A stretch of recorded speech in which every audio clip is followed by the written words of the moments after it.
न्याय की किरण कहीं से दिखी है, लेकिन बहुत देर से ये हमें रोशनी नज़र आई है। ये तब रोशनी नज़र आई है जब अरबों रुपया जो है हिमाचल के लोगों का कंपनी की झोली में सरकार हिमाचल प्रदेश ने डाल दिया। सबसे पहले जब भूमि अधिग्रहण का यहाँ पर कार्य शुरू हुआ तो national highway authority of India ने ये जो पुराना एक्ट है 1956 का, इसके तहत जो है यहाँ पर नोटिफिकेशन जारी किया। इस एक्ट में कहीं पर भी ना तो रिहेबिलिटेशन का प्रोविज़न है, ना तो सॉल्यूशन का प्रोविज़न है। उसके बाद क्या हुआ कि हम लड़ते रहे और डिमांड करते रहे, लेकिन सभी की जो मांगे हैं वो नज़रअंदाज करते रहे। लेकिन किसी एक स्टेट का मैटर जो है सुप्रीम कोर्ट में पड़ा हुआ था, जिसमें सॉल्यूशन देने की बात थी। 2015 में सुप्रीम कोर्ट ने अपनी जजमेंट में ये कहा कि national highway authority of India के एक्ट 1956 में अगर प्रोविज़न भी नहीं है तब भी सभी लोगों को आपको सॉल्यूशन देना पड़ेगा, और वो भी 100% सॉल्यूशन।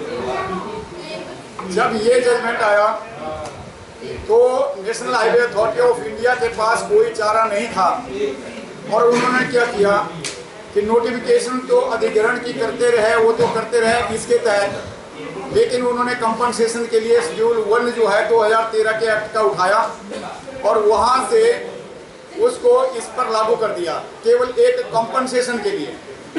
और वहाँ पर लोगों को कहाँ मार दी।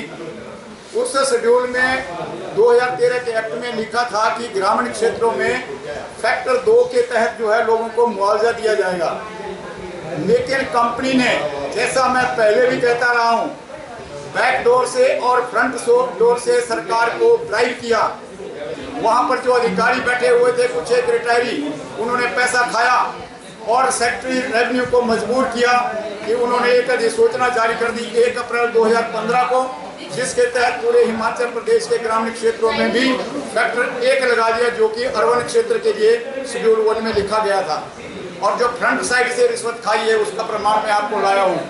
ये नोटिफिकेशन है गवर्नमेंट ऑफ इंडिया की, मिनिस्ट्री ऑफ ट्रांसपोर्ट की नोटिफिकेशन है, जिसके तहत जो है 2.5% से ज़्यादा आप एडमिनिस्ट्रेटिव चार्जेस नहीं दे सकते सरकार को। लेकिन कंपनी ने कहा कि हम आपको 9% दे देते हैं, लेकिन आप एक फैक्टर का नोटिफिकेशन जारी कर दीजिए। ये फ्रंट डोर से एक रिश्वत है।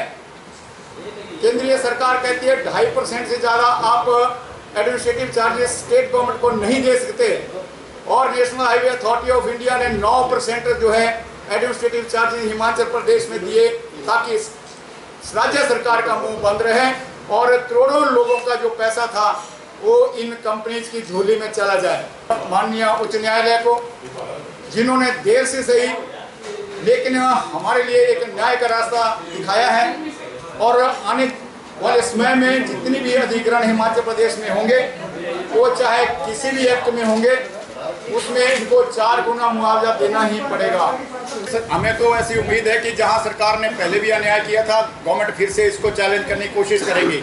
लेकिन हमारा ये प्रयास रहेगा कि लोगों को एकत्रित करके इसको हम उच्चतम न्यायालय तक चैलेंज करेंगे और लोगों को न्याय दिलाएंगे।